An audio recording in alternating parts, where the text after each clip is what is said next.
あ遊びに行こうよ、二人きりで。ルード、戻ってくるのは今日だったか。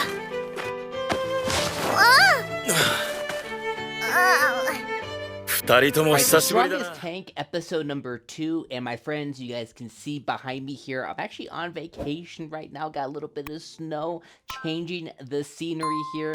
Audio, we're gonna see on how this sounds, but hey, we're here for episode number 2 of Strongest Tank, bringing it to you. This is gonna be edited and this is gonna be uploaded late, so this won't be releasing on Saturday when the Strongest Tank ends up releasing. I hope that's all right. But let's talk about episode number 2 of Strongest Tank, and I think they really found its lane here. I expressed to you guys in episode number 1 that I don't know about this show. This kind of feels like there's a decent premise here that could be happening, but I feel like maybe the budget just really isn't behind it. It's not really doing the things that it could be doing. Episode 2, though, let me hashtag delete that, because I really feel like episode 2 found its lane on what can make the Strongest Tank special. It's what can make this show special, and I think it's what makes Rudd special as a character. I think episode 2 really found that. I think taking Rudd out of the big city, right? Taking him out of the S-rank party,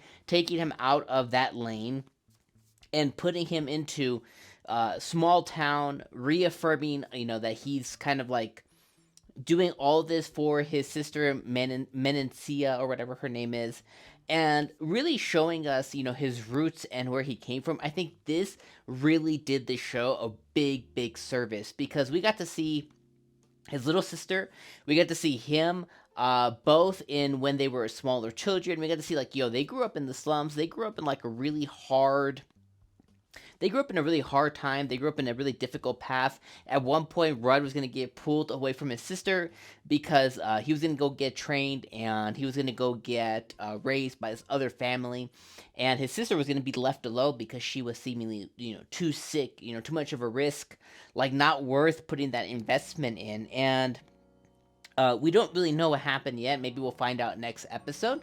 But we got to see that he came back, and assuming he came back, and they split out of town, and he left, and he went to go, and again, putting his sister first, as a big brother should. So, really love seeing all of that, and love seeing kind of Rudd, go into this small town, and, really, show, okay, I know the blacksmith people, I know the guards people, I know everybody here, and, really have that small town vibe, and really bring Luna into something to where, she could feel like she's a part of something, to where she could feel like she has a home, to where she could feel like, she's not just lost anymore.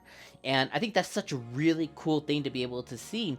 And I like seeing where the show's going to go in the future. Hopefully they stay in this small town a little more. I think Rudd could still work his way out of this small town. Maybe they take some different jobs. Maybe they take some different adventures. Ultimately, he's looking for this dungeon, and he's looking for this, specific wish that he can make. But they don't know exactly where that dungeon is. They don't know exactly, where it's at.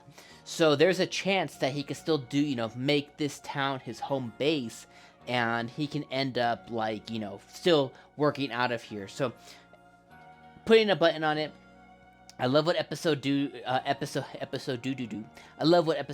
did for the show. I think this really brought me back, because it had lost me a little bit. I think this episode kind of brought me back into the show. It makes me want to see more. I'm interested in his sister a lot. I want to see okay, what's her illness exactly? I like how she has a little whoop-de-whoop, it kind of when, is she sad, if she's happy, if she's mad.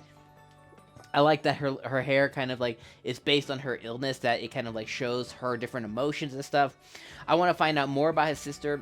I like that Luna went and said, hey, I'm a homunculi, whatever. I like how she brought that truth forward.